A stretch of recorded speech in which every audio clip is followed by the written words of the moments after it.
Fatia Oganga lokola kake toane sengo ya obimisa président o balobaki lelo ekokisami lelo yo Fatia se décidé tokendonga na libanda makambo eza ya kochange ebisa bango etat de droit nyonso ezonga na nzela.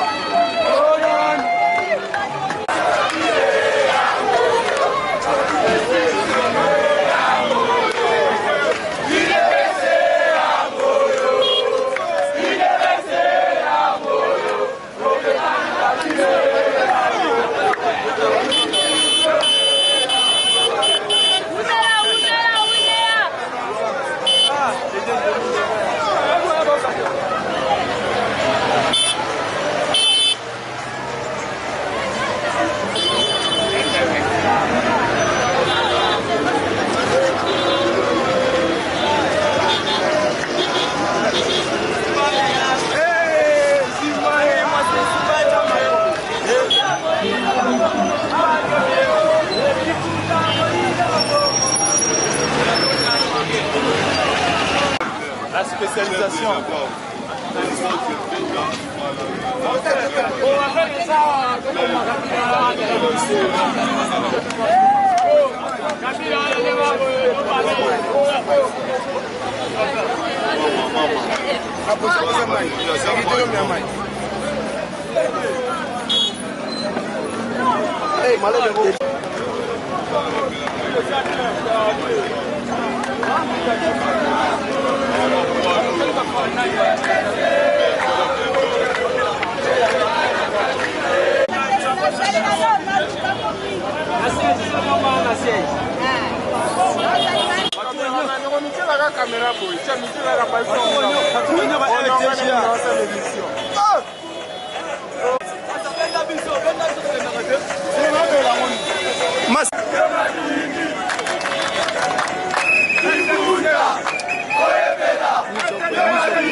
Motema mabe na tentative ya bloquer ndio sali ko sala ke abimate, mais pour l'instant je crois que parce que bazana makoki mususuté, c'est-à-dire ils ne peuvent pas signer une autre disposition de loi ou une autre décision de justice pour dire que abimate. Alors c'est que le président a déjà décidé, c'est ça et c'est tout.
Merci, Nagnon soit salé biso.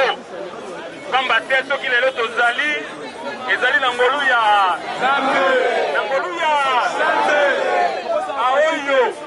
Makote la biso makambo. Lelo bakupi.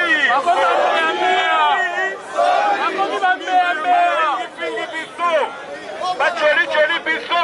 Est-ce que biso tozongi sur la bango? Biso tozongi sur la bango. Biso tolobi. Tolibisi bango. Tolibisi. Tozongi na Nzambe alimbisa bango. Alimbisa. Mai bazali kosala bazali koyeba. Kamba te mokili oyo ezali ya Nzambe. Mokili ya Nzambe. Bamususu batata moko boye ba 80 ans. Baleki na ba télévision. Baboyi kolo ba vérité pas peuple. Biso na bango tosamba ki liboso ya juge. Tokendeki na juridiction internationale. Baboyi kolanda vérité. Baboyi kolanda. Est-ce que lukuta elongaka? Est-ce que lukuta elongaka? Na vérité tokolonga. Na vérité na yango na remercier président de la République.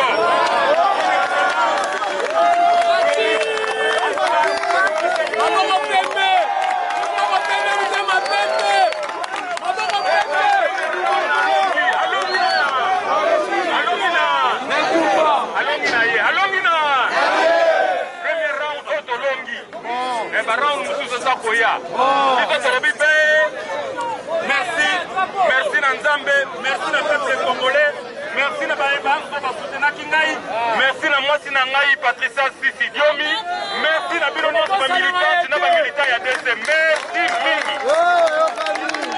Mwana mboka Echeke Lingala aza l'homme libre, assentiment numéro yango. En tout cas, moi écoute ya koko exprimer joie nangezate. Donc na joie moko na ebite banda mokile banda joie o naza na ono na yokate. Président na biso nyokwa mingi na prison et puis soka nyokwa makezala ka po na peuple. Donc ya kufane po na peuple so otali vie na ye. azana bambongo na ye papa na tika bambongo ya ye moko mais soki andimeka kota prison anyoka mizalika pona biso ba peuple et lelo to sepeli makambu Fatia Sali aye président na biso aza libéré donc toza esengo nzamba batela vraiment président de la République apesa yesusu mikole belé donc ye mana tombeli 100 ans pour eloko asaleli biso o alongoli biso ezaki déjà ko blokaka biso cœur et mingi basala ba crise pour la makambu oyo en tout cas moi sinaye yandaku à se battre makasi comme une femme combattante. Est-ce que vous interpellez la République démocratique du Congo parce que tu fêteras chaque année le 8 mars, soit le 8 mars tu fêteras pour la Liputa, soit pour par exemple au moins c'est Eugène Dominongala à la Kissibiso pour ceux qui moi Simosusu et Wazonga chez Bango. En tout cas pour la maman Patricia Aza modèle et en plus Azali italienne mais ndenge à protéger, ndenge à soutenir mobali na eti na suka en tout cas exemple munene ya kolanda pona biso ba mama ya DC to kolanda lokola mama Patricia do atika ki biso tata muke atika ki mobali na tata muke en tout cas zalaki chaque fois na ba réseaux sociaux chaque fois ko sangana na ba basinyo surtout o bazalaki ba mbali na bango ba ki ba prisonnier politique azalaki eronyo to ko sangisa bango en tout cas pona ngaza modèle. Modèle pour la RDC, moi message Niro le président de la République a posé acte moro ya réconciliation na Katia République démocratique du Congo. En tout cas, tozo pesa eka toza ko remercier ba bili kamboli kambiza kanata nango. Nzamba yebi pourquoi ezalaki moment au poya asimba mboka Congo. En tout cas, to pesi merci, nzamba batela ye a protéger. En tout cas, to pesi 100 ans. To moni ndenge à lire o azo memela biso et soka sali 5 soka sali 10 ans ndenge ni. Nzamba pambola. Combo Madame Clarisse Kalala. Merci. Merci.